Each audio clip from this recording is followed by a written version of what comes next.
তো জীবন ভরাই দিলাম, সবাই ভাবতেছে যে ভোট সবাই জীবন ভরা দিলাম, ভোট দিয়ে কি হয়েছে? ভোট কারে দেন? যারে দেই কিছু পাই না আমরা, সবাই এরকম অভিযোগ করতেছে। আর যারা দিবার চা তারাও আয়া হাইরা মিশা মিশা প্রতিশ্রুতি দেয়, দেহাইরা কয় কি যে আমরা আছি তোমরার পাশে। এই যে কইয়া যা, কইয়া আয়া হাইরা যে ভোটটা লইয়া যা, তারপরে আর দেখা যায় না। আরেকবার দেখা যা যে 5 বছর পরে ভোট আইছে, সেই সময়ের মধ্যে আয়া কয় যে চাচা আমার ভোটটা দিন, মামা আমার ভোটটা দিন, চাচি আমার ভোটটা দিন, কইয়া বালদা বুলদা ভোটটা লইয়া যা। কিন্তু আজ পর্যন্ত কিন্তু কেউ কিছু নিজের লাভ হয়েছে কেউ হইছে না। তাহলে আজকে দেখুন কংগ্রেসকে ভোট দিচ্ছুন আজকে 60-70 বছর ধরিয়া, তাহলে বিজেপিরে ভোট দিলাম এই যে 5-10 বছর ধরিয়া, কি হয়েছে? কিছু হয়েছে? কালি সবাই কেঁচা দিবার চা। আর এই বছরারে আইনারা যারা ভাবদাসুন যে আমরা কিছুই পাইছি না, আইনারা পাইবেন কীভাবে? আইনারা যারা ভোট দেন লাগে তারে ভোট দেন, আইনারা পাইবেন কীভাবে? হ্যাঁ, এখন কইবেন যে সরকার হয় বিজেপি, তাহলে সরকারটা ভোট দিছি, তাহলে সরকারে দিত না তো দিব কেডা? ঠিক কথা, দিব সরকারে। কিন্তু আইনারা উপযুক্ত প্রার্থী দেখে ভোট দিছুন না। আইনারা ভোট দিছুন, আইনারে 1500 টাকা দেত হয়ে গেছে, আইনে সেই খাতিরে ভোট দিছুন। আইনারটেন যে 1500 টাকার খাতিরে ভোটটা দিলাম, এই ভোটটা কি আইনারে এই আরেকবার আয়া যে আইনার উর্ফে আইনারে দেখশন নিবে, বা আইনার এলাকার মধ্যে আয়া হাইরা আইনার মনের হাবভাব বুঝবে কোনো নেতাই আইবে? কারণ আইনারা তো কিনেই নিছে। আইনারা যদি কিনেই নিছে তাহলে আইনার আইবার দরকার কি? আইনার আয়া তো আইনার 500 টাকা দিলই, 1000 টাকা দিলই, দেড় আইনার ভোটটা নিছে। ভোটটা নেওয়ার পর আইনার বলে আইতো কি? দুষ্টা কি নেতার না আইনের? তাহলে এইবারের সংগ্রাম হচ্ছে নিজের সংগ্রাম, দেশের সংগ্রাম, আর নিজের জয়ী দেশের জয়ী।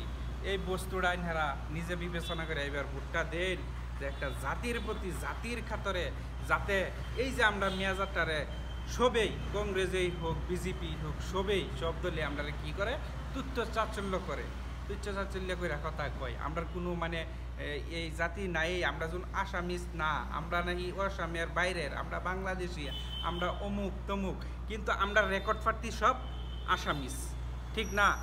তাহলে আমরা আসামিস হইয়া, আমরা আসামে থেকে আসামে জন্মগ্রহণ করে আসামের দানা পানি খাইয়া বড় হইয়া, তাও যদি আমরা এরকম নেতারা যারা আমরাই ভোট দিই, তারাই যদি আমরা এরকম তুচ্ছ চাচ্ছল্য করে কথা কয়, তাহলে আমরা ভোটটা কারে দেন?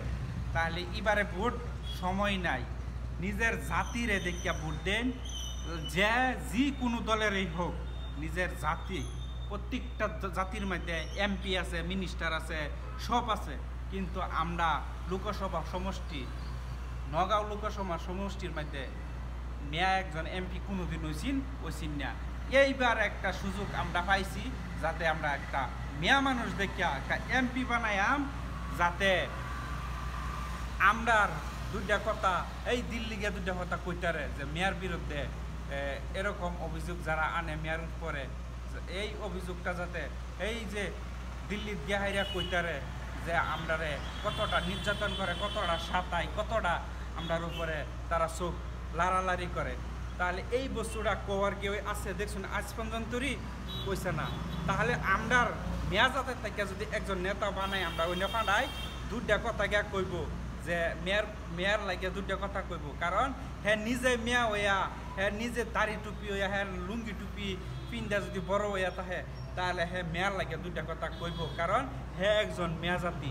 তাহলে মেয়ার খাতিরে যদি আনে মেয়ারে ভোটটা দেন, অবশ্যই আনে একটু হইলেও সান্ত্বনা পাইবেন, একটু হইলে সান্ত্বনাটা পাইবেন যে মেয়ার লাগিয়া একটু হইলেও কথা কইছে, এই শান্তিটা হইলেও পাইয়াম। কিন্তু এই যে 5টা বছর যাই, আমরা কিছু পাই কি পাই? হ্যাঁ, এই যে অরুণোদয় লইয়া আইছে ইলেকশনের আগে, তাও কি ভুয়া? তাহলে এইবারের ভোটটা হইব সুন্দরভাবে, যারে ভোটটা দিবেন নিজের বিবেচনা করে ভোটটা দিন। একটা জাতির খাতিরে, একটা ধর্মর খাতিরে, বা নিজের একটা পরিবারের সদস্য বললে, নিজের একটা গার্জিয়ান হিসাবে আপনারা একটা নেতারে ভোট দেন, যেই মানুষটা নিজের মেয়ার জাতের কথাটা যাতে এই দিল্লি পৌঁছাতে পারে, জীবন বড় তো ভোট দিলানি, তাহলে কি হইল? কিছু হইল? তাহলে একবার নিজের ঘরতে একটা নেতা বানাইয়া বাড়ি এই দিল্লি পাঠাই, যাতে মেয়ার শব্দটার উপরে দুইটা কথা কইতে পারে। বুঝতেই পারছেন?